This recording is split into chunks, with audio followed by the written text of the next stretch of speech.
Muy buenas tardes. Hoy empezamos con un nuevo programa de la batalla legal. El día de hoy vamos a tratar sobre la Comisión Interamericana de Derechos Humanos, sobre todo por el último informe que emitió esta comisión, donde analizó los conflictos sociales, las protestas y todo lo que se ocasionó después del rompimiento del Estado constitucional de derecho con el golpe que dio el señor Pedro Castillo el 7 de diciembre del 2022.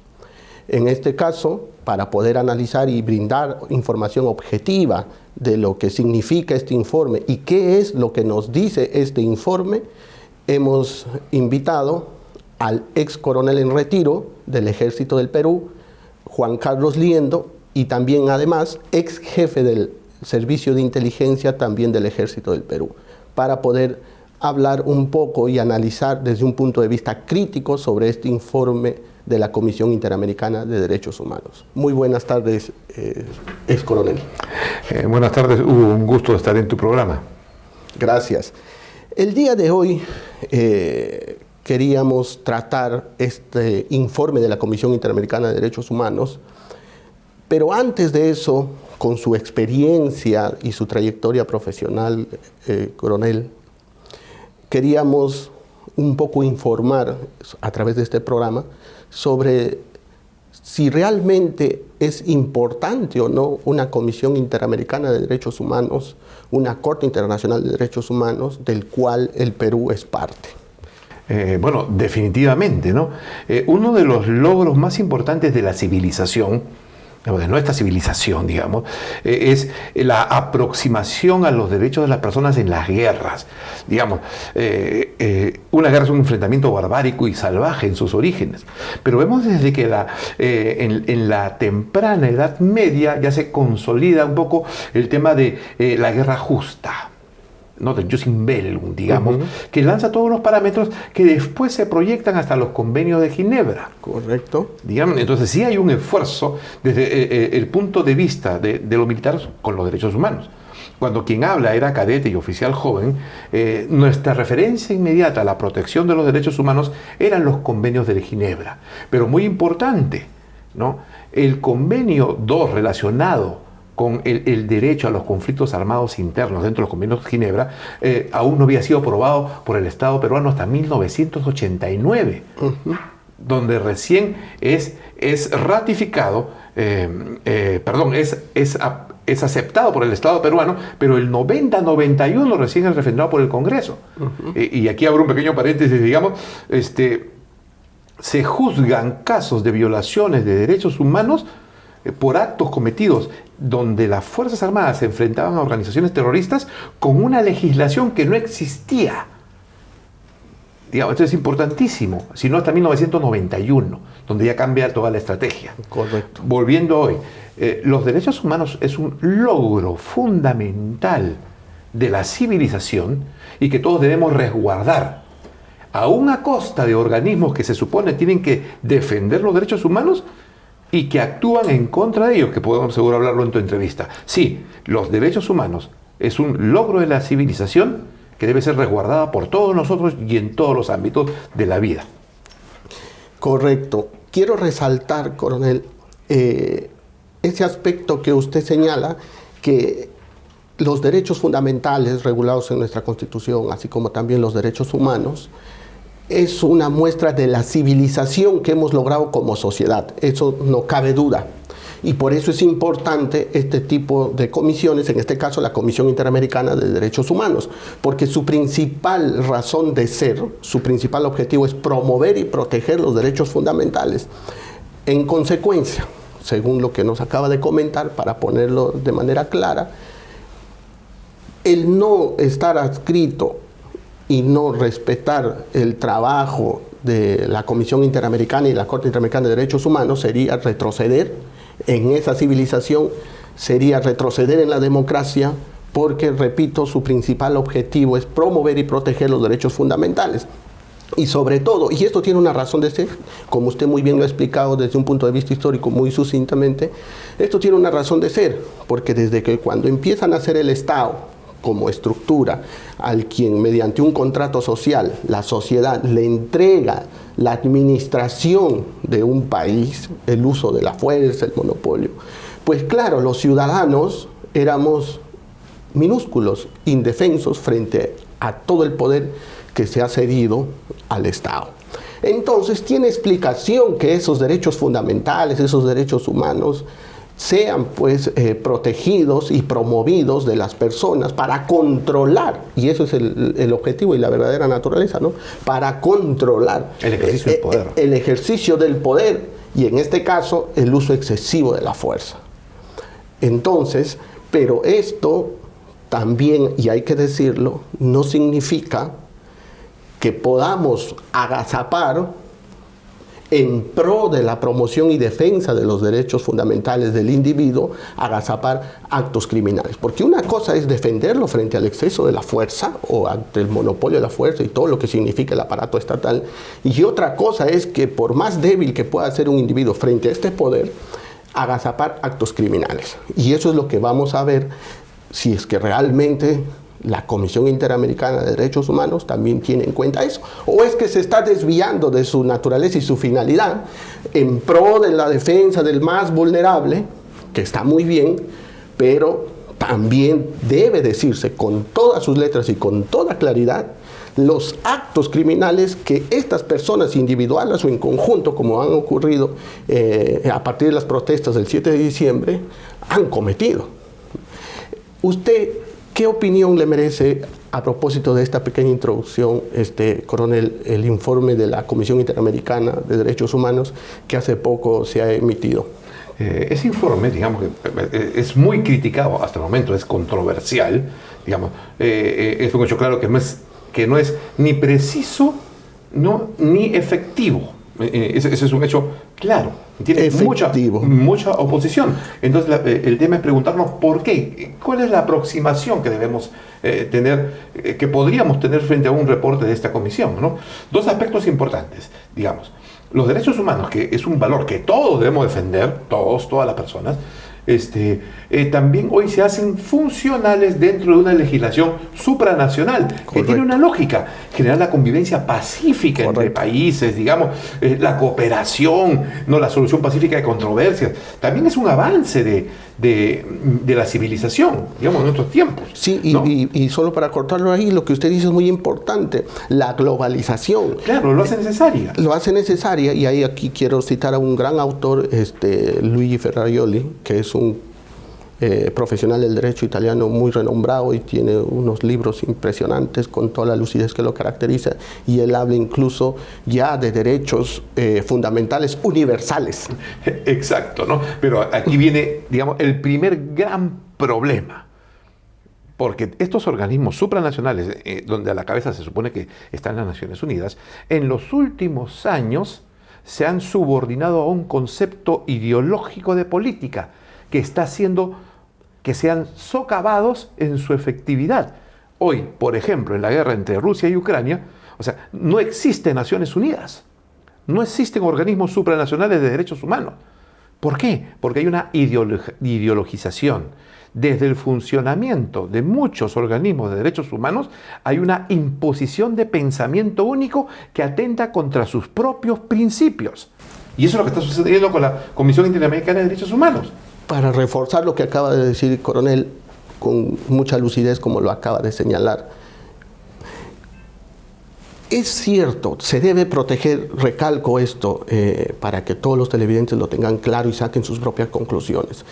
El coronel y mi persona estamos de acuerdo en que se defienda los derechos humanos, se defienda los derechos fundamentales, que se proteja al más vulnerable, y que estamos de acuerdo que existan estas cortes internacionales porque es una manera de responder también el desarrollo de los derechos de las personas, derechos fundamentales, derechos humanos, para que pueda controlar y en esta globalización también de los derechos fundamentales y humanos, y como decía Ferrajoli, que acababa de citar, sobre la universalización de los derechos fundamentales. Bauman también, otro sociólogo y filósofo, también habla de los derechos globales, ¿no?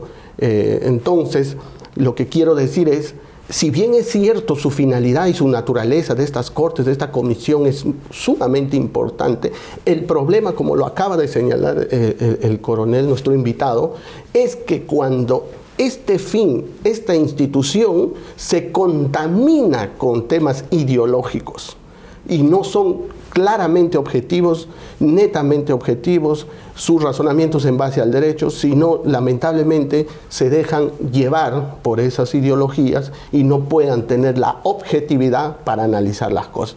Ese es el gran problema que puede incluso debilitar a la propia Comisión Interamericana de Derechos Humanos, porque lejos de estar para proteger al más vulnerable, porque el más vulnerable, dicho sea de paso, no solamente están los individuos, también la propia Policía Nacional en determinados contextos también se convierten en personas vulnerables.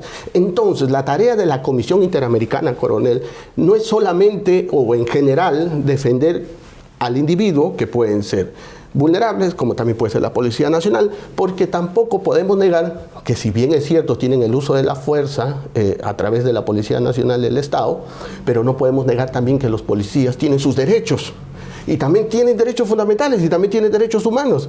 Y la Comisión Interamericana, si bien es cierto, es proteger al individuo frente a ese monopolio de poder, pero también tiene que decir con todas sus letras, como decía y iniciábamos este programa, con todas sus letras, los actos criminales que cometen estos individuos, ¿no? Y no agazaparlos y concentrarnos solamente en una parte del conflicto social.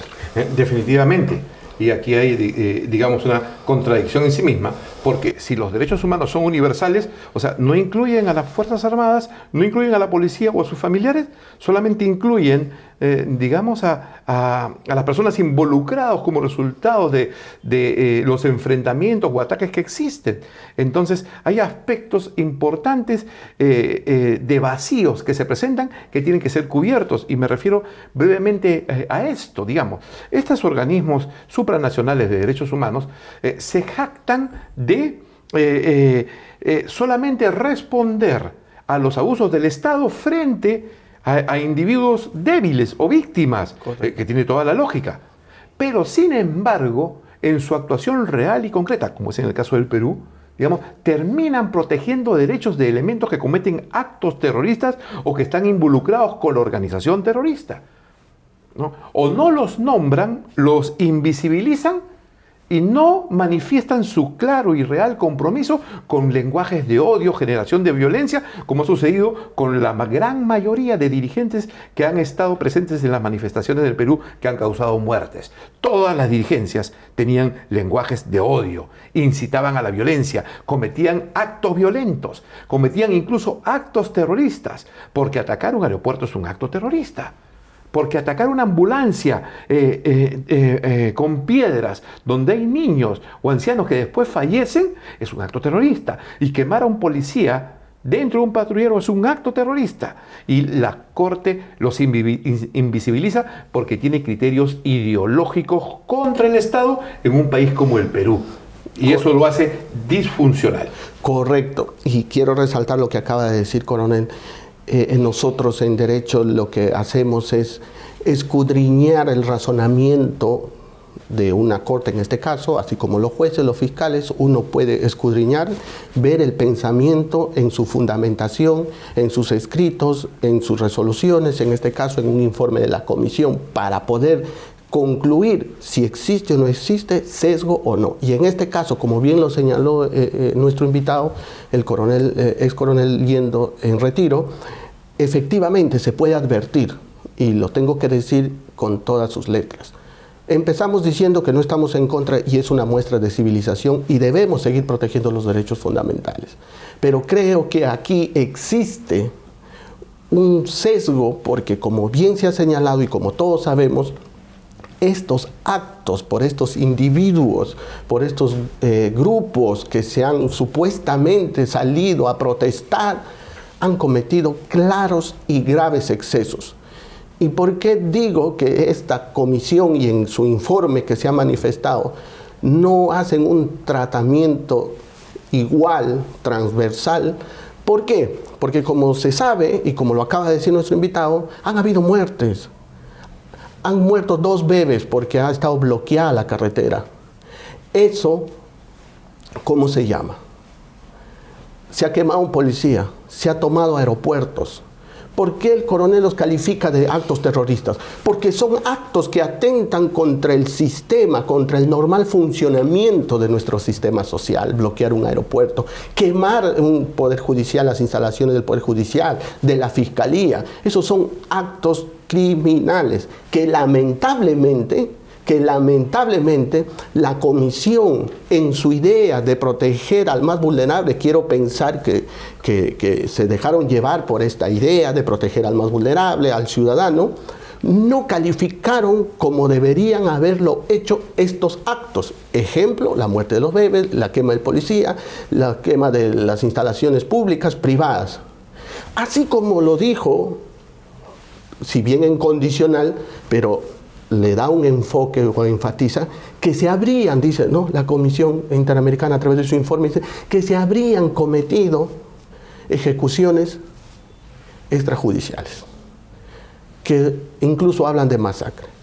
En buena cuenta están diciendo que hubo un uso excesivo de la fuerza por parte de la Policía Nacional y a su vez también del Ejército. Entonces la pregunta es, ¿por qué, si califican de esa manera estos actos de la policía y de las fuerzas del orden, por qué no calificaron también los actos individuales o de grupos que cometieron estos supuestos manifestantes? Llamar con todos sus nombres: la muerte y quema del policía es un homicidio, y con las investigaciones nosotros sí somos responsables aquí y siempre lo vamos a hacer en determinar. Yo no podría decir si es un asesinato o no, eso lo determinará la Fiscalía en sus investigaciones, pero de que hubo un homicidio, sí lo hubo, porque es más, la pericia y toda la información que se tiene y que la propia comisión ha recabado, porque la propia comisión cita que ha recabado informes de necropsia y todo lo demás, que ha muerto primero con un acto contundente y después fue quemado. Entonces, ahí le faltaba una coma y calificar y decir un posible homicidio, un posible asesinato, así como lo hace para decir que la policía y el ejército usaron la fuerza de manera excesiva, e incluso, dice, presuntas ejecuciones extrajudiciales. ¿Por qué no los calificó? ¿Acaso la policía, el ejército y todos los miembros de la fuerza del orden también no tienen derechos humanos? Entonces, ahí podemos ver, coronel, para cederle la palabra, ahí podemos ver una clara distinción y podemos sacar y advertir que existe un sesgo ideológico de querer, repito, agazapar actos criminales y no calificarlos como deben ser con todas sus letras, sino más bien a un sector, que si bien es cierto, repito, tiene el monopolio del uso de la fuerza, pero también tienen que defender sus derechos humanos, porque si al final están queriendo evitar, porque también se habla de discriminación, díganme ustedes, saquen sus propias conclusiones, si no es también un acto discriminatorio solo calificar las actuaciones de un grupo, que en este caso la Policía Nacional del Perú y el Ejército, y no calificar el otro. Sí, definitivamente. Y más aún, ¿no?, profundizando en el estudio de este reporte, habla de motivaciones de un conflicto étnico-racial entre peruanos. O sea, lo lanza, ¿no?, así muy ligeramente. Dice, contra la población local de la zona hay un ánimo de conflicto étnico y racial, digamos, étnico-racial, cultural, pero no explica qué etnias están en conflicto, ¿no? ¿Qué razas están en conflicto? ¿No? Si vemos ahí, hay población aymara, quechua, ayacucho, ¿de qué etnia son los oficiales de las Fuerzas Armadas y la policía? Correcto. O sea, son de algún tipo de etnia. La mayoría de ellos son lugareños, y las tropas y los policías son familiares y vecinos de quienes los apedrean o quienes les atacan. ¿Dónde está el conflicto étnico? Otra carencia de este reporte: no habla de la corrupción de las autoridades locales, que es totalmente evidente, de la infiltración boliviana, del narcotráfico, de la minería ilegal, del contrabando, que financian y apoyan todas estas movilizaciones sociales. Y no solamente en Puno, sino en toda la región del sur del país y en muchos lugares del país también. En conclusión, un reporte, digamos, como este, sesgado, porque no es completo, con tinte ideológico, con una forma única de ver, no causa ningún beneficio al pueblo peruano. Genera más polarización por el sesgo y la ideología y porque separa grupos para luego colocarlos en conflicto. Estos reportes son utilizados por otros organismos de derechos humanos para atacar al Estado, para enjuiciar a las fuerzas del orden, y sirve de propaganda al mundo desarrollado, donde nos hacen ver al Perú como un país de salvajes. Entonces, en este sentido, un reporte como este merece y es una obligación criticarlo y exigirle al Estado que tome una actitud responsable frente a ello. No se puede quedar mudo o callado, ¿no? Se hablan muchas posiciones de retirarse de la competencia de esta comisión o de la Corte Interamericana de Derechos Humanos que están interrelacionados. Pero ¿dónde está la postura oficial? Estos señores de organismos supranacionales no se pueden equivocar, no pueden ser dominados por ideologías. Es un hecho concreto que generan más conflictos al interior del país. Y nosotros como peruanos debemos emplazarlos ante la comunidad internacional de que no solamente están haciendo mal su trabajo, sino que están contribuyendo a polarizar y a tener más conflictos entre peruanos. Correcto. Eso es, digamos, un aspecto clave que no se toca y que debería ser tomado muy en cuenta. Correcto. Quiero resaltar esto último, coronel. Se debe dar batalla. Y el Estado debe dar batalla a esta comisión, a este pronunciamiento, haciendo alusión al programa que se llama la batalla legal. Y creo no, estamos viendo que no lo hace. El Estado está inerte, no defiende su postura, no defiende lo que estamos diciendo aquí, teniendo todos los mecanismos para hacerlo, sino simplemente vemos un rotundo silencio. Como bien dice nuestro invitado, no es que debamos salirnos, no es la solución, es una muestra, repito, como se dijo al inicio del programa, de civilización de una sociedad y de nosotros como sociedad pertenecer a este tipo de organismos, porque qué duda cabe, y quiero resaltar, los derechos fundamentales y los derechos humanos se deben defender, pero como bien lo ha señalado también el coronel Liendo, eso no quiere decir que no se equivoquen, que no puedan ser capturados por ideologías. Y justamente aquí quiero incidir también y hacer esta precisión. Lejos de contribuir la Corte Interamericana, en este caso la Comisión Interamericana de Derechos Humanos, con este informe de contribuir a la paz social, a la convivencia pacífica, con sus pronunciamientos, que es su idea, ¿no?, que es su fin, que es su naturaleza, es su esencia, proteger los derechos fundamentales de los ciudadanos, promoverlos, etcétera, polariza más. Al hacer este tipo de calificaciones solo de un sector, que en este caso es la Policía Nacional y el Ejército, las fuerzas del orden, y no calificar, como vengo diciendo, en su real sentido y con la contundencia que lo hace con la otra parte, este sector, agazapar estos actos criminales. Entonces díganme ustedes si no están polarizando de alguna manera, siguen dividiendo a la sociedad, porque con estos pronunciamientos lo que hace es, lejos de traer tranquilidad, lejos de traer pronunciamientos objetivos, claros y contundentes, lo que hace es polarizar aún más. Polarizar, desmerecer el trabajo que hace la policía y el ejército, que también hay que decirlo, ¿pueden existir excesos? Pueden existir excesos, pero que se investigue. La comisión, por más condicional que le pongan, habría, dice, ¿no? Pero con una visita tan rápida, calificarlo de esa manera, también me parece que ha sido apresurada. Porque eso se va a determinar con las investigaciones. ¿Quién tiene, nosotros en el derecho llamamos, quién tiene información de calidad? ¿Quién tiene mejor acceso a la información? ¿Nuestros organismos, en este caso el Ministerio Público que viene haciendo las indagaciones? ¿O la Comisión Interamericana que vino en una visita rápida y levantó y se llevó la información que pudo recabar en esos días? ¿Quién tiene, en otras palabras, mayor autoridad para calificar las cosas? En ese sentido, repito, creo que esto nos polariza más, lo que no contribuye a la paz social y a todos estos conflictos. Y sobre todo, coronel, criticar también el aspecto o resaltar que no tiene esa misma vehemencia el informe, porque también hay que decirlo, este informe de la Comisión Interamericana condena que se haya roto el orden constitucional por el expresidente Pedro Castillo el 7 de diciembre del año pasado. También condena los actos y abusos de las protestas, ¿no?, de los ciudadanos, de los privados. Dice que eso no contempla o no está dentro del derecho a la protesta, pero solo ahí. Pero teniendo la información, porque hace una narración de todos los hechos, narran cómo se han muerto los bebés, narran quiénes se han muerto, narran cómo se ha quemado al policía y que se ha muerto con un golpe, con un objeto contundente. Repito, tenía la información y los podía calificar, sino que simplemente agarra y de manera general dice que tampoco se avala el derecho a la protesta, estos actos de violencia, pero no los califica. Y yo creo que ahí se equivoca. Sí, definitivamente. No solo no los califica, sino no los interrelaciona y no los considera en las conclusiones.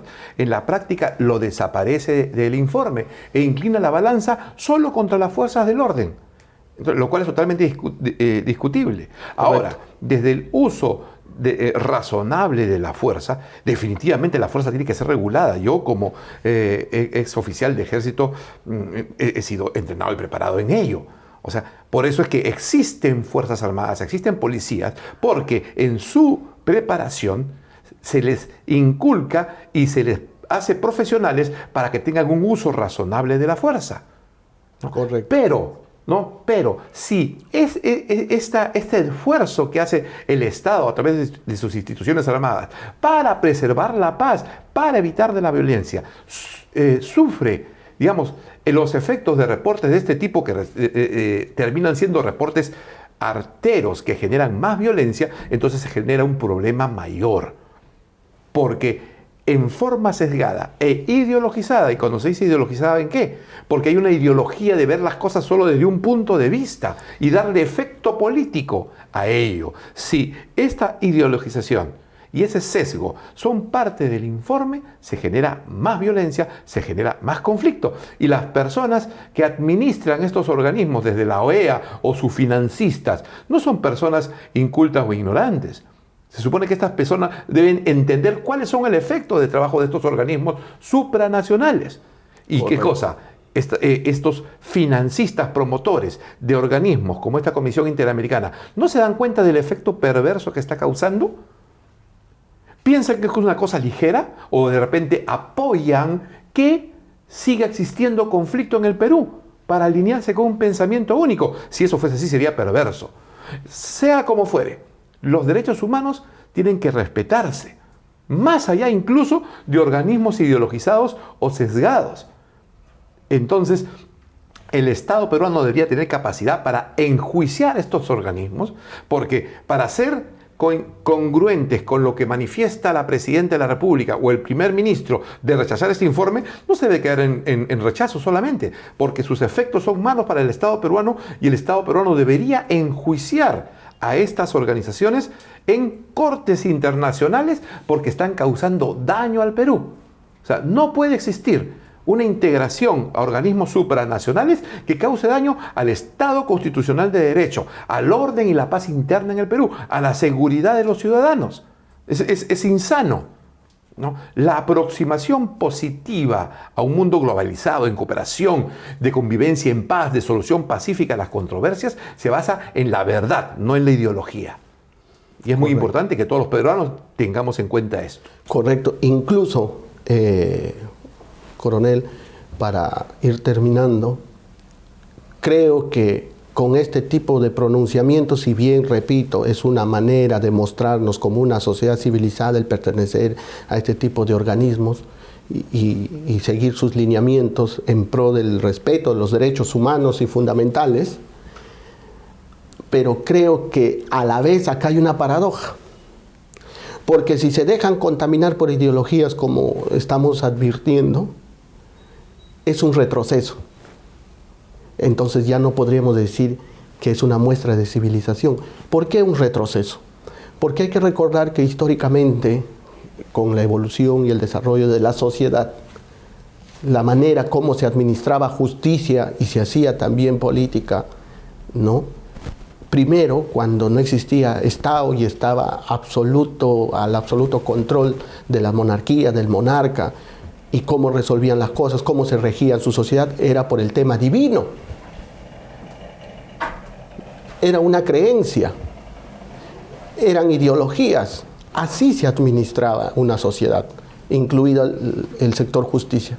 Pero luego se pasó y se dejó ese aspecto o esa manera de conducir y administrar un Estado para dar paso a la razón. En base a la razón, información objetiva y veraz, era para poder mejorar como sociedad, dejar en el pasado todo lo que significó este tipo de maneras de conducir un Estado, y se pasó a conducir y administrar la sociedad en base a la razón. Conclusión, la Comisión Interamericana está evaluando en base a la razón. Me parece que en este aspecto no, y con eso, repito, estamos retrocediendo y volviendo a dirigir las cosas, una sociedad en base a ideologías, a subjetividades que no deben tener cabida. Muchas gracias, coronel, por la invitación. Ha sido muy productiva la conversación con usted y de su experiencia y trayectoria. Espero tenerlo en una nueva ocasión para seguir analizando estos temas de coyuntura que tanto daño nos hacen. El gusto ha sido mío, Hugo, y encantado de estar en tu programa a tu disposición. Muchas gracias. Eso es todo por ahora, amigos. Vamos a un corte comercial y seguimos.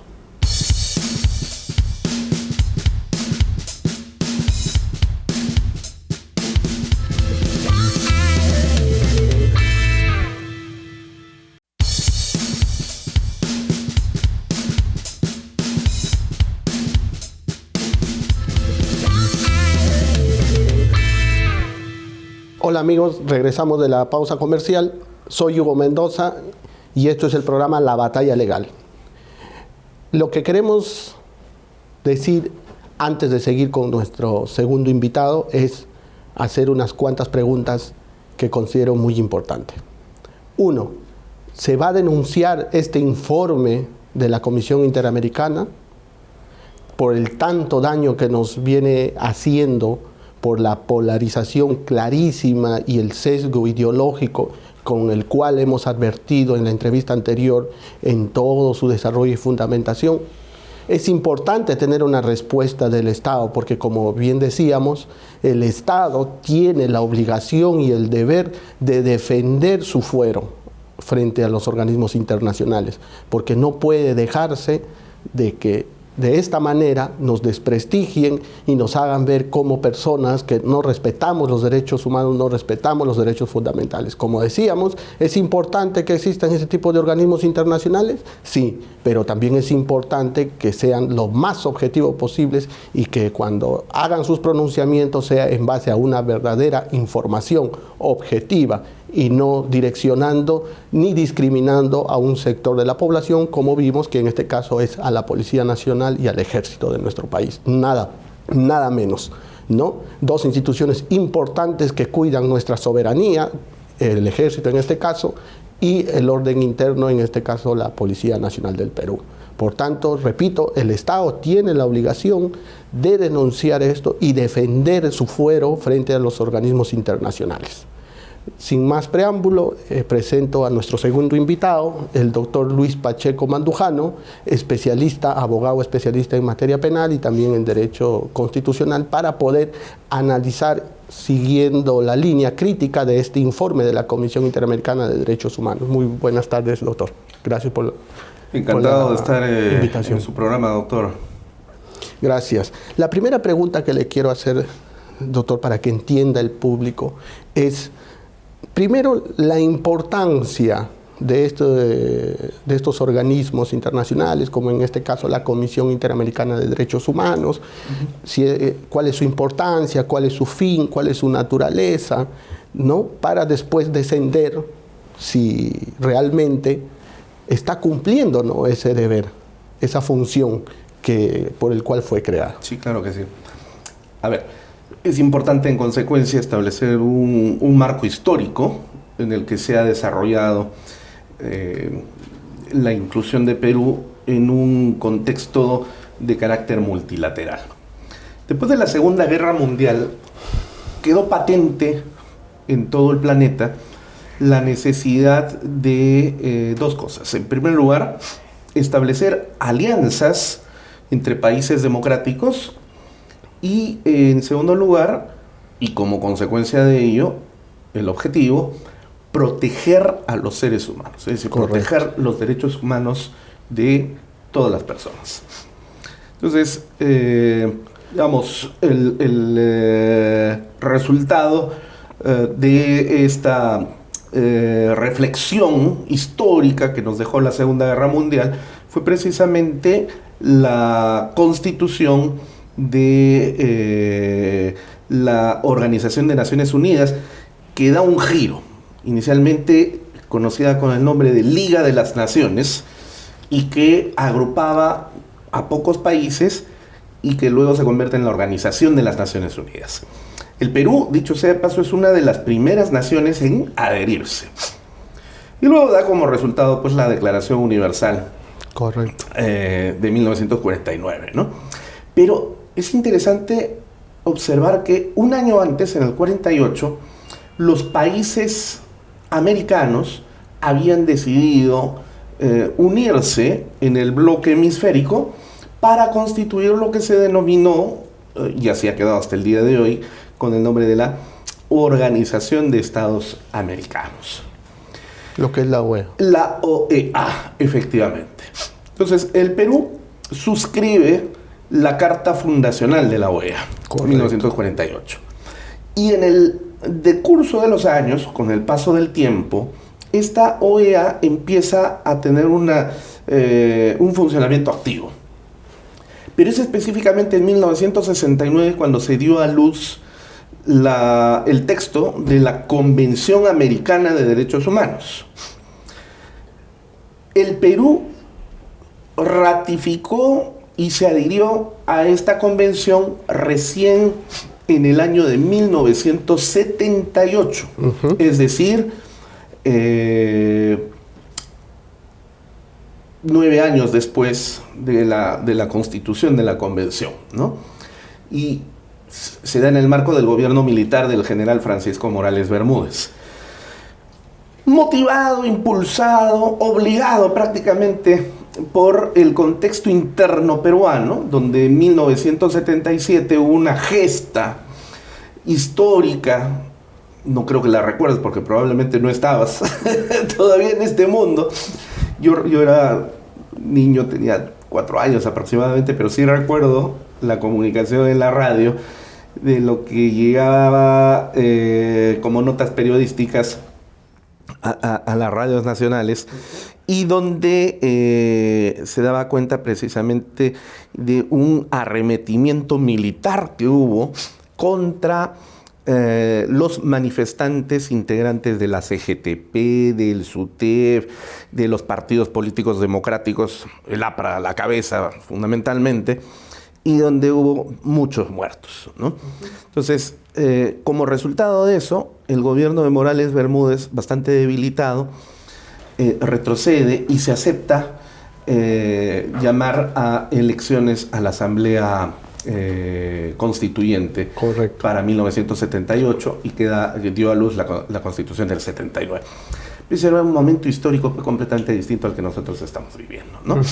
Ahora bien, Morales Bermúdez, en ese contexto, acepta que el Perú ingrese a formar parte de la Convención Americana de Derechos Humanos.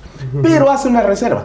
No se somete a la jurisdicción de la Corte Interamericana de Derechos Humanos, que es el órgano activo de la Convención. ¿Correcto?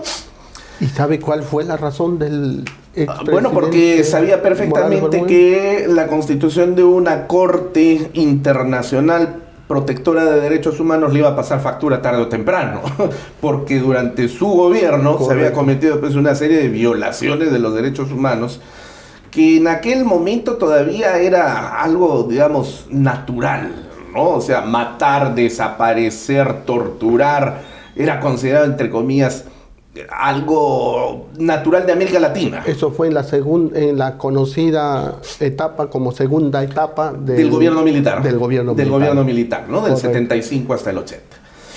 Bien, entonces ya con Belaúnde, que gobierna por segunda vez el Perú entre el 80 y el 85, el 81 es que recién el Perú se adhiere a la jurisdicción de la Corte Interamericana de Derechos Humanos. Entonces, desde ese momento hasta el día de hoy hemos participado. Con un paréntesis, ¿no? Fujimori comunica la decisión del Estado peruano en el año 98 para el 99 apartarnos de la jurisdicción. ¿Y por qué? Porque la Corte ya en ese momento había empezado a demostrar un sesgo ideológico donde los casos que se recibían de supuestas violaciones de derechos humanos cometidas en agravio, y esto es lo curioso, de quienes violaron los derechos humanos de los peruanos, es decir, de terroristas, al final el Estado peruano era condenado a pagarle reparaciones civiles a los terroristas. Claro, también hay que reconocer, y eso no se puede sesgar, que se condenó al pago de reparaciones para víctimas de los excesos de las Fuerzas Armadas. Correcto. Pero lo curioso fue que nos obligaron a pagar reparaciones a terroristas, como a Lori Berenson, por ejemplo, ¿no? Y en cantidades de miles de dólares. Entonces, ¿cómo es posible que el Estado que ha sido agraviado por terroristas termine pagándole a los terroristas? Eso era imposible. Entonces Fujimori decide pues apartarse. Se podría decir era como un premio a los actos criminales que cometieron estos terroristas. Claro, así es, efectivamente. Ese es el mensaje final, ¿no? Es decir, mata, viola los derechos humanos y te pagamos. Y después aquí está tu órgano protector internacional, porque más o menos somos primos hermanos ideológicos, y entonces pues te vamos a premiar. Y con eso creo, y con eso creo desnaturaliza claramente el fin de la Corte. Por supuesto. Y de la Comisión. Así es. Entonces, con el retorno de la democracia al Perú después de la dictadura de Fujimori, se reinicia la inserción nuevamente del Perú en la jurisdicción de la Corte Interamericana de Derechos Humanos, comenzando por las gestiones que se realizaron durante el gobierno de Paniagua y se culminaron ya con las de Alejandro Toledo. Muy bien, y de ahí para adelante hemos continuado. Okay. Lo que también ha continuado ha sido pues una cada vez mayor presencia de intelectuales y juristas izquierdistas que se han apoderado totalmente de la OEA, de la Corte Interamericana de Derechos Humanos, y de un órgano que depende de la OEA, no de la Convención, sino de la OEA, que es la Comisión Interamericana de Derechos Humanos. Esto es importante tenerlo en consideración. Correcto. Entonces, hablamos de la Corte Interamericana y hablamos de la Comisión Interamericana. Correcto. La Corte es el órgano jurisdiccional de la Convención. La Comisión Interamericana tiene su origen en la fundación de la OEA. Así es. ¿Correcto? Pero claro, lo que pasa es que van casi paralelamente. Y lógicamente guardan relación. Porque, a ver, si tú decidieras denunciar, no sé, se me ocurre en este momento a Dina Boluarte, por ejemplo, por supuestos crímenes de lesa humanidad, masacres. Como lo califica el informe. Como lo califica el informe. Luego hablaremos de ese mamotreto. Correcto. Entonces, si tú, como persona natural, Hugo Mendoza, quiere denunciar a Dina Boluarte, tú puedes ir a la Corte Interamericana de Derechos Humanos para denunciar. Bueno, puedes hacerlo. El tema es que no te van a recibir tu documento, pero no le van a dar trámite. Porque la convención establece que solamente pueden formular denuncias los estados. Así es. Y tú te preguntarás, ¿y cómo las ONGs entonces terminan llegando? Es el otro canal. En la persona. A través de la Comisión Interamericana de Derechos Humanos, que es el filtro, un órgano calificador que va a evaluar si esa denuncia tiene o no sustento jurídico y fáctico, y si califica positivamente, recién pasa a la Corte. Y eso es importante lo que usted señala, doctor, porque la Comisión Interamericana como filtro para ver qué casos pasan o no a la Corte Interamericana de Derechos Humanos, nada menos, como usted muy bien lo ha explicado, depende de la OEA. Así es. Tan es así que en su propio reglamento, en su página web, si uno revisa para que lo puedan hacer, tanto depende de la OEA, que es la OEA quien designa a los 7 miembros que integra la Comisión Interamericana de Derechos Humanos. Esto es, los estados miembros proponen, ¿no? Hacen una propuesta de 2 hasta 3 personajes para que puedan representarlos ante la Comisión Interamericana. Pero finalmente quien toma la decisión es la OEA a quien elegir para integrar esta Comisión Interamericana. Y dicho sea de paso, es importante mencionar que el actual representante del Perú fue propuesta en el año 2019, según figura también en información pública de la OEA y la Comisión Interamericana de Derechos Humanos. Entonces, quiero repetir esto. Es importante que lo que usted señala, porque la comisión que funge como filtro para determinar qué casos va a poder ver la Corte Interamericana, nada menos depende de la OEA. Así es, efectivamente. Y la OEA hoy, lamentablemente, pues está en manos de una progresía internacional que guarda vínculos muy relacionados con el Foro de Sao Paulo, el Grupo de Puebla, etcétera, etcétera. Basta ver simplemente quiénes han sido sus secretarios generales en los últimos tiempos. Almagro con esa actuación totalmente reprochable. Michelle Bachelet, ¿no?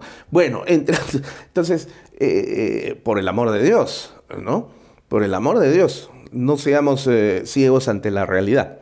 Entonces, doctor, hay que ser justos desde el punto de vista histórico. Correcto. De lo que fue y de lo que es la OEA y la Convención Americana de Derechos Humanos. Por eso es que yo partía del contexto internacional, que es la consecuencia histórica y la enseñanza que nos deja la Segunda Guerra Mundial. ¿Es necesario que los países se unan para proteger derechos humanos? Por supuesto que sí. ¿Es necesario que los estados garanticen la protección de los derechos humanos? Por supuesto que sí, porque si no, no estaríamos aquí conversando. Imagínense si fuese como en la Unión Soviética, en la que para poder hasta tomar una decisión tan sencilla como, por ejemplo, a ver, ya termino el colegio y voy a ir a la universidad, yo no podía elegir a qué carrera seguir. Yo elegí libremente aquí en el Perú porque, gracias a Dios, nací en un país libre y elegí estudiar Derecho. Pero si hubiera nacido en la Unión Soviética, el partido me hubiera indicado a dónde iba yo a estudiar, ¿no? Entonces, esa es una violación de derecho fundamental, mi libertad. Libre desarrollo de la personalidad. Entonces, a ver, ¿para qué existe el Estado? Y la respuesta está en el artículo 1 de la Constitución, ¿no? ¿Qué dice el artículo 1 de la Constitución? La defensa de la persona humana y la protección de su dignidad son el fin supremo de la sociedad y del Estado. Correcto. O sea, la Constitución inicia con la finalidad del Estado, anteponiendo a la persona en primer lugar. El Estado está debajo. La persona es más importante que el Estado. Así que entonces, ese artículo, que proviene del artículo 1 de la Constitución del 79, ya marca la línea precisamente de la naturaleza fundacional del Estado peruano, un Estado respetuoso de la protección de los derechos humanos. Pero por lo tanto tiene que aliarse con otros países para lograr esos objetivos, porque, digamos, a ver, egoístamente yo podría decir, lo que le pasa a mi vecino no me afecta, falso. Correcto. No, lo que le pasa a mi vecino, por supuesto que me afecta. Claro que sí. Porque un día mi vecino, por cuestiones de salud, por cuestiones de carencias económicas o lo que fuere, un día podría, no sé, dejar de pagar en el condominio, por ejemplo, y me va a afectar a mí, porque esa carga me la van a hacer a mí. Lo que le pase a mi vecino me afecta a mí. Con esta metáfora, yo quiero decir que lo que le pase al Perú afectará a los otros países y viceversa. Lo que le pasa a nuestros vecinos países nos va a afectar a nosotros. Entonces, unámonos en alianza para cumplir ese objetivo fundamental, proteger los derechos humanos y la dignidad de las personas. Más aún que actualmente se habla de la universalización de los derechos humanos, como lo llama el Vicky Ferrageli. Entonces, ¿no? Por eso nace la OEA. Para eso nace la OEA. Y además hay que recordar, en un contexto también histórico, hemos hablado del 48, hemos hablado del 69, hemos hablado del 78, cuando América Latina, salvo el caso de Colombia, que es un caso excepcional, un lunar en América Latina, todos los países latinoamericanos estaban, o sudamericanos al menos, gobernados por dictaduras militares brutales. Argentina, con el último, el general Galtieri, por ejemplo, ¿no? Antes Viola, Pinochet en Chile, el general Stroessner al otro lado de América, Perú. Bueno, qué sé yo, ¿no? Tantos aquí en el Perú, Velasco, Morales Bermúdez, bueno, etcétera. Entonces, sí responde a una necesidad la Comisión, la OEA, para justamente, como usted bien señala, cautelar esos derechos fundamentales, esas garantías constitucionales, esos derechos humanos de las personas. Así es, efectivamente. Pero aquí es donde viene un quiebre, cuando en América Latina empieza a caracterizarse los procesos de democratización. Porque en América Latina ya no tenemos dictaduras desde que, bueno, la última fue pues la de Pinochet, cuando se fue el 90, ¿no? Años antes Galtieri, en Argentina hasta el 83, entra Raúl Alfonsín. En el Perú ya nos habíamos adelantado felizmente, el 80 Morales Bermúdez le da el mando a Belaúnde. Y entonces América Latina entra en un proceso de democratización. Y muy bien, entonces corresponde ahora a los estados garantizar la protección de los derechos fundamentales.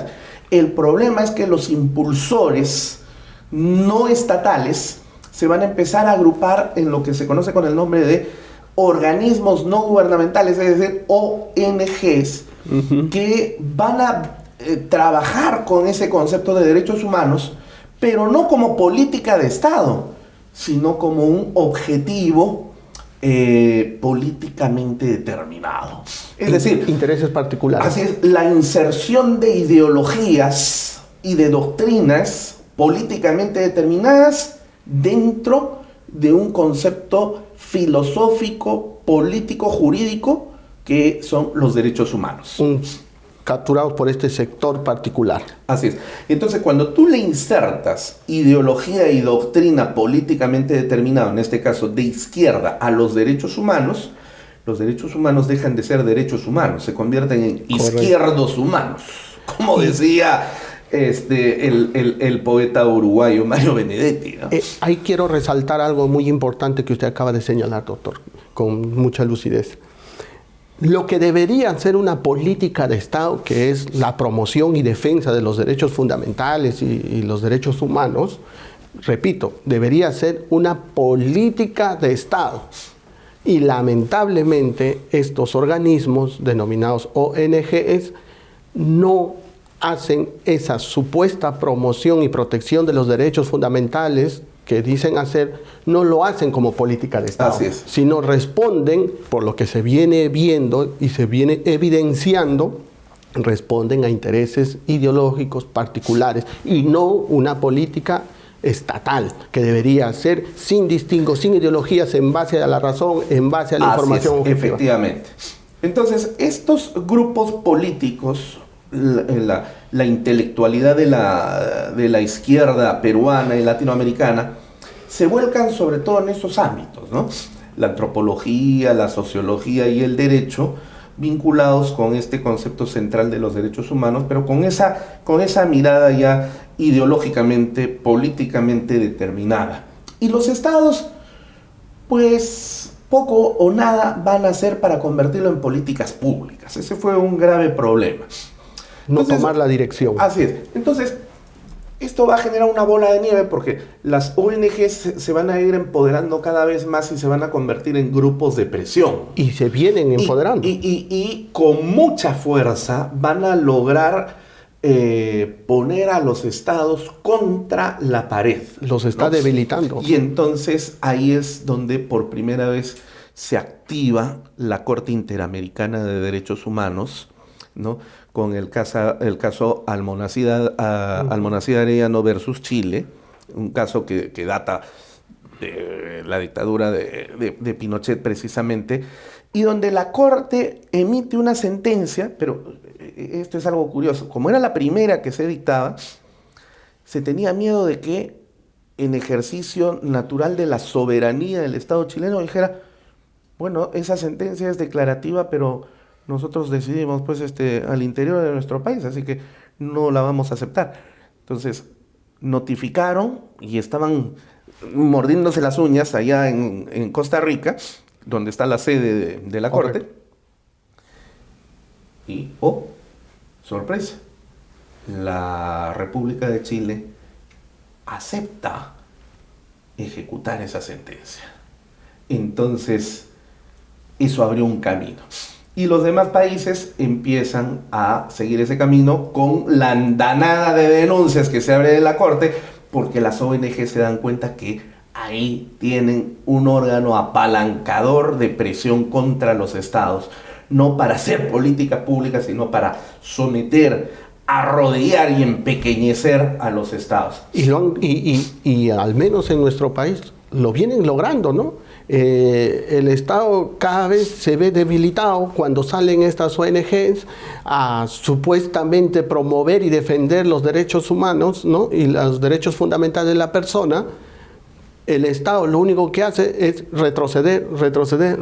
Y actualmente, con este informe de la Comisión Interamericana sobre las protestas sociales que desencadenó el golpe de Estado del expresidente Pedro Castillo, la actual gobernante Dina Boluarte tampoco dice nada. Entonces, muestra de un debilitamiento. Así es. Entonces, quiero que seamos claros en este punto. Es necesario, para construir un Estado, defender los derechos humanos. Eso es indudable. Así es. Y eso nos convierte en defensores de derechos humanos. Y más, yo soy un defensor de los derechos humanos desde antiguo. La gran diferencia entre mi ejercicio de defensa de los derechos humanos y la forma como las ONGs, como la Coordinadora Nacional de Derechos Humanos, como APRODE, como el IDL, bueno, etcétera, dicen proteger a los derechos humanos, la gran diferencia es que yo no cobro ni un centavo de dólar, ni un centavo de sol. Entonces, mi defensa de derechos humanos, como lo hace usted o como lo hacen quienes sí creemos en los derechos humanos puros y libres de cualquier influencia doctrinaria o ideológica, nos hace auténticos. Mientras que los, entre comillas, defensores de los derechos humanos son mercenarios asalariados de el financiamiento externo, que obviamente no responde al interés teleológico, es decir, a la finalidad filosófica que inspira los derechos humanos. Si, por ejemplo, nosotros vemos quién es el mayor financista, nos ponemos a investigar quién es el mayor financista de las ONGs en el Perú y en América Latina, vamos a encontrar que es el señor George Soros, por ejemplo. Esta no es una teoría de conspiración, no. Ingresen ustedes, amigos televidentes, a las páginas web de todas estas ONGs, de la Coordinadora, de APRO, incluso de la Católica, de la Universidad Católica, por el amor de Dios, de los institutos de la Católica. Van a ver en la parte donde ponen ahí, porque es por ley, que tienen que colocar quiénes les financian. El mayor financista es el señor Soros a través de su ONG Open Society. Hay que precisar también sobre lo que acaba de decir, doctor, para que entienda la gente. Soros. ¿Quién es Soros? ¿Por qué es conocido Soros? Conocido por generar desestabilización en un país, porque producto de esa desestabilización, de ese conflicto, de ese caos, como dice el dicho, no a río revuelto, ganancia de pescadores. Él genera esos conflictos, financia para generar esos conflictos, porque de ahí saca muy buena rentabilidad en sus negocios, en sus empresas. Por ejemplo, en el caso de Lavajato, con el tema de Graña y Montero, las acciones que valían 6 soles, 7 soles, con toda esta desestabilización y manipulación de la información, caen sus acciones y ahí es donde entra y rentabiliza su economía y compra. Efectivamente. ¿Y cómo se logra eso? Con conflicto, con desestabilizar un sistema dentro de un país. Entonces, hay una entrevista que está colgada en el YouTube, cualquiera de ustedes la puede buscar, donde a Soros le preguntan, ¿y usted comparte esas ideologías de los organismos que usted financia a nivel mundial? Dice, en absoluto, a mí no me interesa. Yo soy un financista. Yo doy apoyo a esos organismos porque generan estabilidad en los países y eso le genera y eso me permite a mí ser especulador financiero en las bolsas internacionales para comprar y vender acciones. De eso es lo que vivo. Ahí se origina mi riqueza. Mire, y esto es lo grave y peligroso, doctor, lo que estamos conversando. Para que tenga claro la gente, nuevamente, las ONGs financiadas por Soros supuestamente protegen y promueven la defensa de los derechos humanos, pero en el fondo esa protección, como usted bien ha señalado, ha perdido su finalidad, su concepto teleológico. Todo lo contrario, se ha monetizado. Detrás de todo esto está el dinero. Así es. Y esta organización Open Society no es la única. Hay otras más, la Fundación Ford, la Fundación Rockefeller, la Fundación Gates, etcétera, que también tienen ese mismo sentido. Financian a la OEA, a la Corte Interamericana de Derechos Humanos, a la Comisión Interamericana de Derechos Humanos. Y eso es de conocimiento público. O sea, no nos pueden decir los defensores de derechos humanos como la señora Gloria Cano, que le encanta defender a terroristas, como el señor Gorriti, que le encanta defender a terroristas, ¿no? No pueden decir, no, yo no sabía que Soros hacía eso. No. Entonces, voy a hacer una metáfora. Yo soy un narcotraficante y necesito que usted me defienda como abogado, ¿ok? Y entonces fijamos el costo de sus honorarios. Y yo le digo, doctor, la única fuente de ingresos que tengo es la que me da el narcotráfico. Entonces previamente tengo que lavar ese dinero para luego yo tener mis ingresos y con eso le voy a pagar. Pero le estoy avisando que este es dinero que proviene del narcotráfico.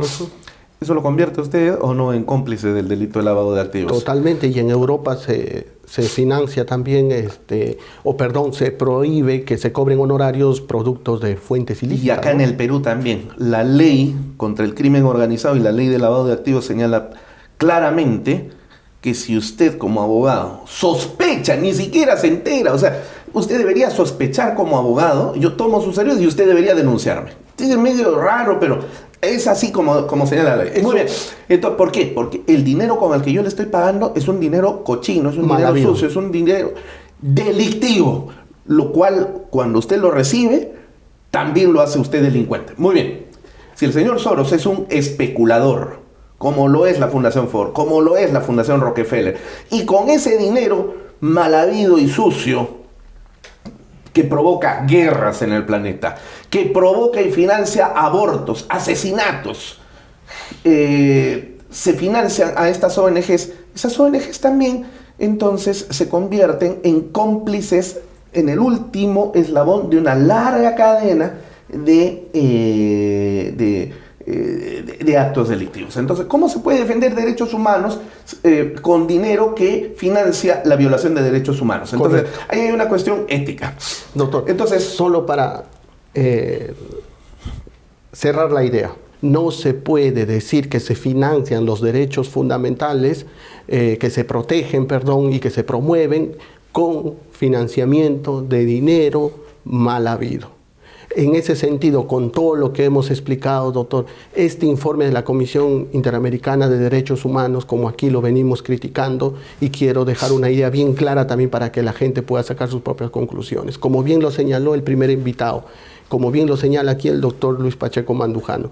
No es que estemos en contra de la defensa de los derechos fundamentales ni de los derechos humanos. Es más, estamos a favor y también estamos de acuerdo que así se debe proteger y es importante que existan estos organismos. Lo que estamos en contra es que estos organismos, sus integrantes, se muevan por sesgos ideológicos, porque eso, lejos de contribuir, hace mucho daño a nuestro país.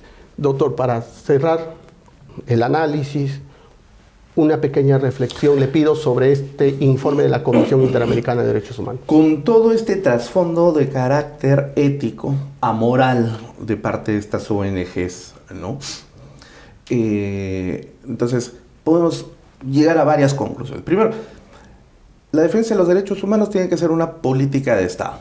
Por eso es que, entiendo, el gobierno de Humala convirtió el Ministerio de Justicia en un Ministerio de Justicia y Derechos Humanos.